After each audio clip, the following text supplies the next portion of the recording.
Welcome to the Old Time Radio Superman Show. From Boise, Idaho, this is your host, Adam Graham. If you have a comment, go ahead and send it to me, adam@adamsweb.us. A reminder, our book, Tales of the Dim Night, is available, published by Splashdown Books. Go to dimnight.com. We have sample chapters available, and it's available in paperback as well as many ebook formats as well. Well, last time we left, our heroes Jimmy Olsen and the goucho were in quite a bit of trouble. We're going to see if Superman can save them in time. It's the Ghost Car, Part 8.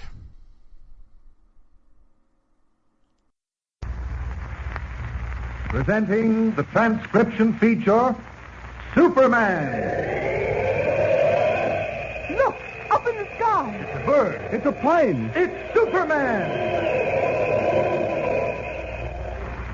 Yes, it's Superman, strange visitor from the planet Krypton, who came to Earth with powers and abilities far beyond those of mortal men. Superman, who can leap tall buildings at a single bound, race a speeding bullet to its target, bend steel in his bare hands, and who, disguised as Clark Kent, mild-mannered reporter for a great metropolitan newspaper, fights a never-ending battle for truth and justice. But before we join Superman, listen.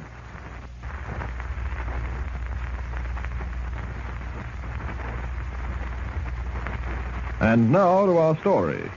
In an effort to clear up the mystery of the ghost car, a phantom automobile responsible for a number of accidents on the road to the Bar O Dude Ranch, Clark Kent and Lois Lane have been tracking down every possible clue. It is Kent's belief that someone is trying to frighten Steve Graham, owner of the ranch, into selling, hoping to gain possession of the property. But why? Is there anything of value on the ranch? Is it something in the abandoned gold mines? Kent isn't quite sure, but has taken the precaution of sending a sample of the ore for analysis.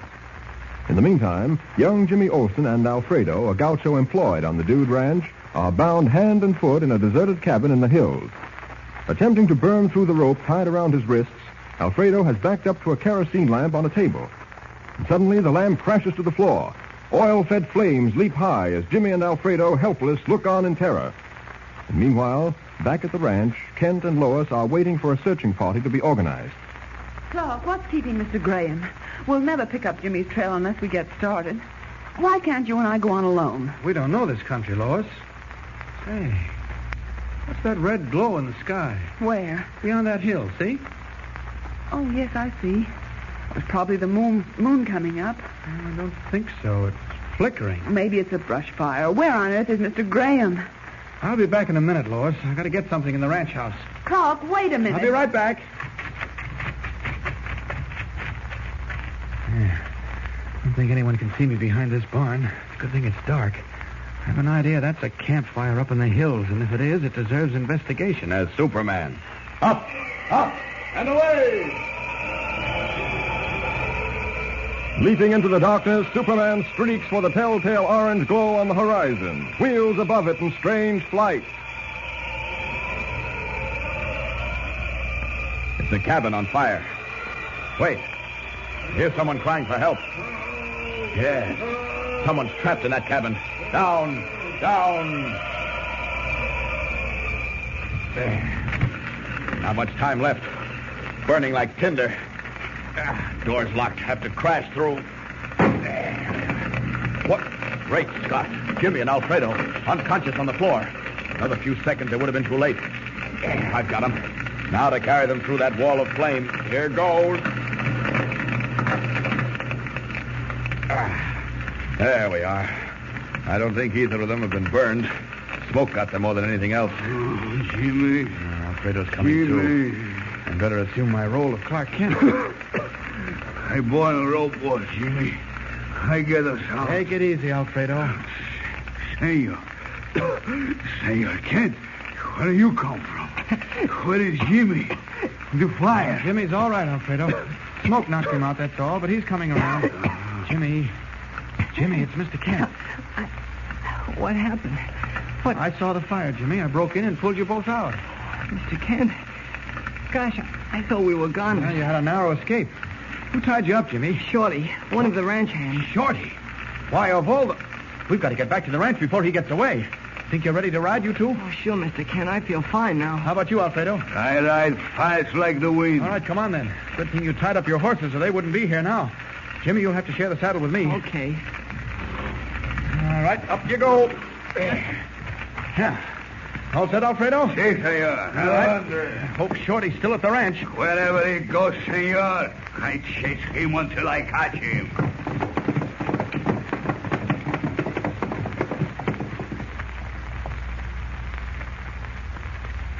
Yes, Mr. Graham, it was Shorty who locked Jimmy and the goucho in the burning cabin. Well, no wonder he cleared out so fast. But don't worry, the state police will get him.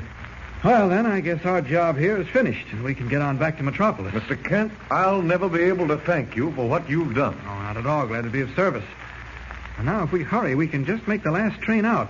May I borrow a car to drive to town, Mr. Graham? One of your men could pick it up in the morning. Oh, let me drive you down, Kent. Oh, thanks, Blaine, but I don't want to trouble you. I can manage. Well, if you insist, my car's right here. You're welcome to use it. Thanks.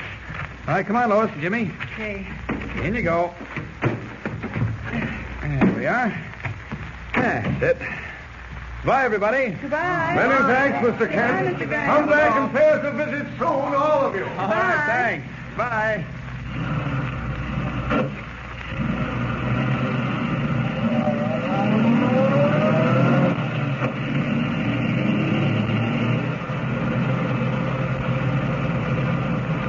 Well, we certainly cleared that up fast, didn't we? Did we, Lois? No, you can't say that I didn't help. Oh, of course you did, Lois. But we haven't quite solved the mystery yet. What do you mean? I mean that Shorty was only a tool, an accomplice of the man behind the ghost car. Who that man is, the brains, we still don't know. Well, if the mystery of the borrow isn't solved, why did you tell everyone at the ranch that it was? Yeah, and why are we going back to town then, Mr. Kent? We're setting a trap. A trap? What kind of a trap? As soon as we get into town, I'm going to phone the ranch. Tell them I've just met a wealthy man from the city who's on his way up to the Bar O. Let's call him, well, Orville Winston. He wants to buy the ranch. I'll say I'm turning over Graham's car to Winston so he can drive up himself. And what's behind all this flim-flam? Very simple. Everyone at the ranch will hear about this new buyer, this Mr. Winston, and the man, the real man behind the accidents, will hear about it, too. Naturally, he still wants to get the Bar O for himself, and when he hears the prospective buyer is on the way up, he'll try to frighten him away. But how? He'll arrange for our mythical Mr. Winston to meet the ghost car on his way up to the Bar O. Mr. Winston, who doesn't exist, will meet a car that doesn't exist. You joking, Clark? No, not at all. I will be Mr. Winston, the would-be buyer of the Bar O, and I'll be driving Graham's car back to the ranch. Then, when I see the ghost car heading at me, instead of turning off, I'll keep right on riding, straight at it. Don't be a fool, Clark. It's awfully dangerous, Mr. Kent. No, don't you worry. After all, we all know there can't be ghost cars. If this doesn't work, nothing will.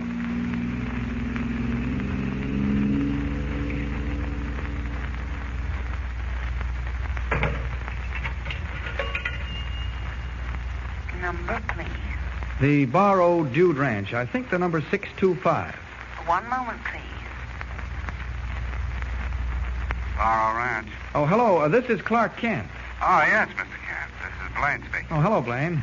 Didn't run into any trouble, did you? Oh, no. I'm calling from the station. There's a man down here who wants to get to the ranch. His name is Orville Winston. Oh.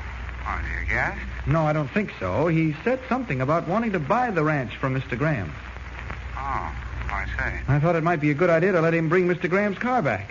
What do you think? Sounds all right to me. Does he drive? Yes, and it'll save you a trip in the morning. Oh, sounds like a good idea. I'll tell Mr. Graham. Well, thanks very much, Blaine. Goodbye. Bye, Mr. Kent. Well? Lois, you and Jimmy wait here. I've no time to lose. Clark, where are you going? I know. He's going out to meet the ghost. Oh, no, Clark. Clark! Don't, Clark!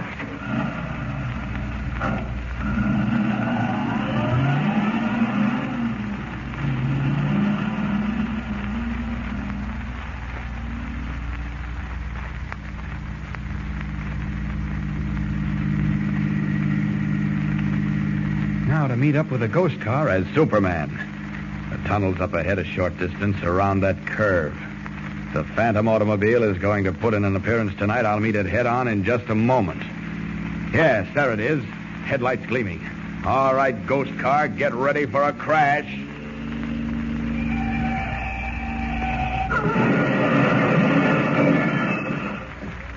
Someone's running across the top of the tunnel. You're not getting away this time, mister. Up. Hey, who are you? Get out of here. Oh, yes? There. I guess that'll take care of... Blaine. Well, so you're the man behind the ghost car, eh? Well, now to pick up Lois and Jimmy and haul this crook back to the ranch. But I don't understand, Mr. It was all very simple, Mr. Graham. Blaine here lowered a mirror in front of the entrance to the tunnel. Naturally, when a car came along, its own headlights were reflected in the mirror, forcing the drivers off the road for fear of crashing. All Blaine had to do was raise the mirror and carry it into the woods. Is that true, Blaine? I'm not talking. He doesn't have to.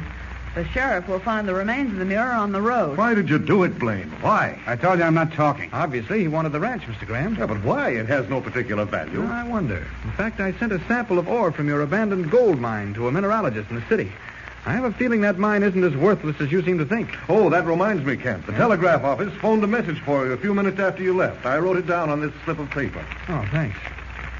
Well, I thought so. This message supplies Mr. Blaine's motive. Listen. Sample submitted rich in bauxite. Bauxite? What's that? I know. It's the stuff they use to make aluminum. That's right, Jimmy. Mr. Graham, that abandoned mine is worth a fortune.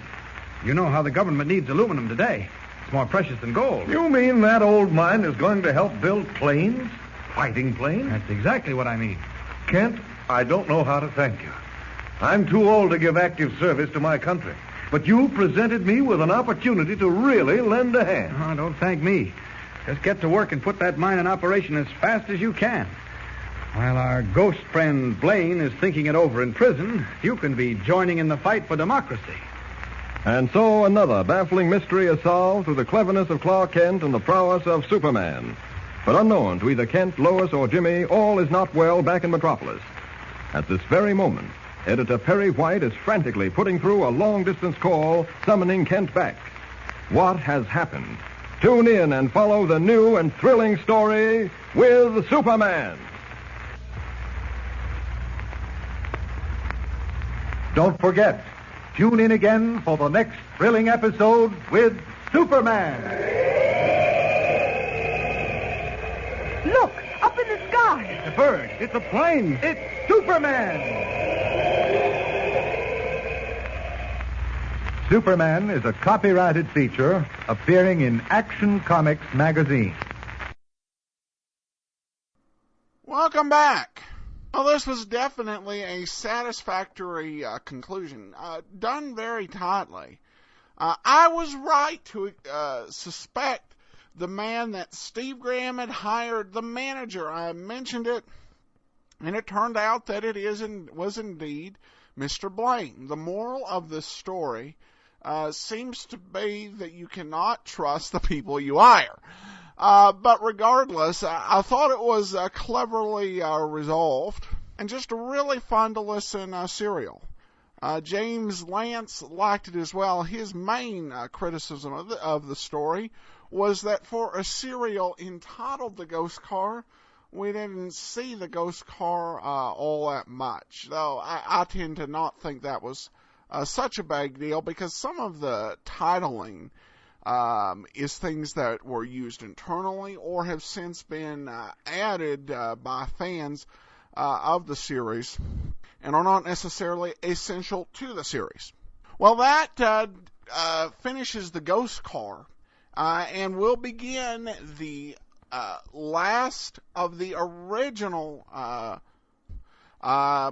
that are totally 100% complete, and from the first run of the series that ended in early 1942. It'll be a mystery for Superman, and I hope you'll listen to us on Wednesday.